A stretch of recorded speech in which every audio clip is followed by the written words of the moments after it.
Alright guys, I'm going to talk about some of the mistakes that I made when I was a younger builder, and sometimes I still make them today. When you're working for yourself, giving yourself a day off is not really an option, yet you will get a phone call on Monday from one of the guys and say, hey, I can't turn up today, and you go, pain in the ass, but move forwards.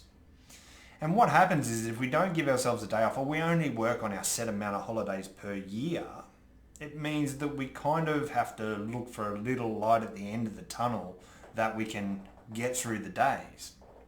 However, I don't think that that's exactly right. We all would have had the get up in the morning and go, oh fuck, I've had a gutful today.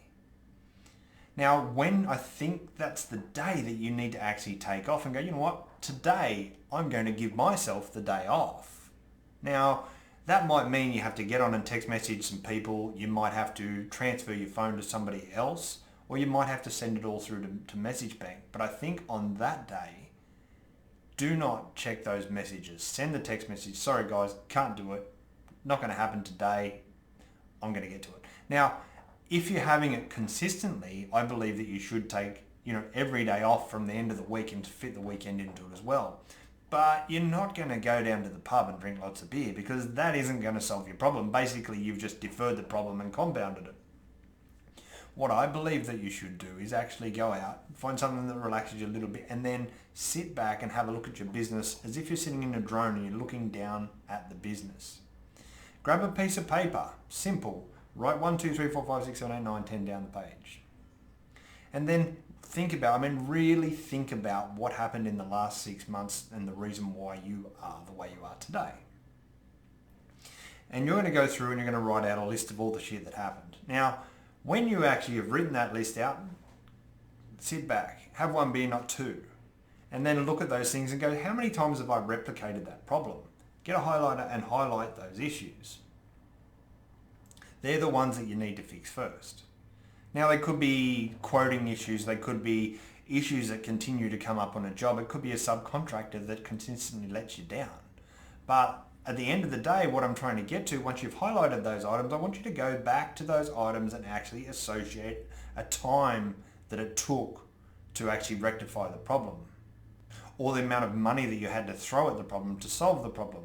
So you've now got 3 columns in your list.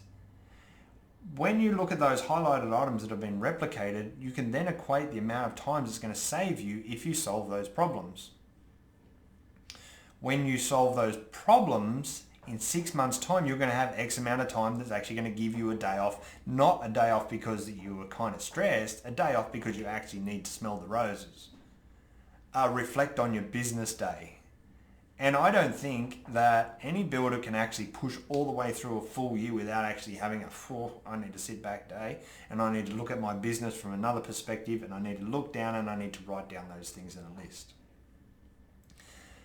The day that you wake up and say, I've had a gutful, fuck it, I'm not going to work today, I'm going to solve this problem. And if it takes you 3 days to do it, and those 3 days solve you 3 weeks, 6 months down the track, that's the best 3 days and most profitable 3 days you're ever going to have. So give yourself a break, take the day off. Now, if you're a younger builder, take this advice because this advice is what's going to help you get through to the next stage and become more successful.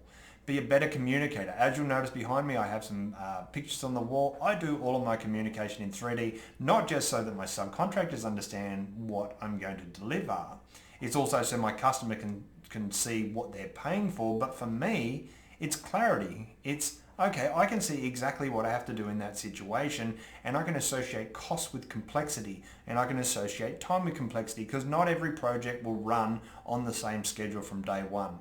When you can see the project, when you can look at the project, and you don't have to draw it yourself. You can get a 16-year-old to trace around a set of plans, and you're going to highlight most of the problems.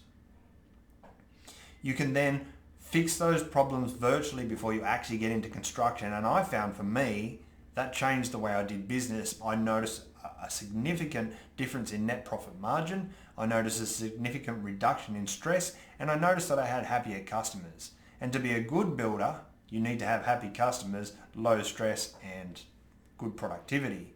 Anyway guys, I hope it helps out.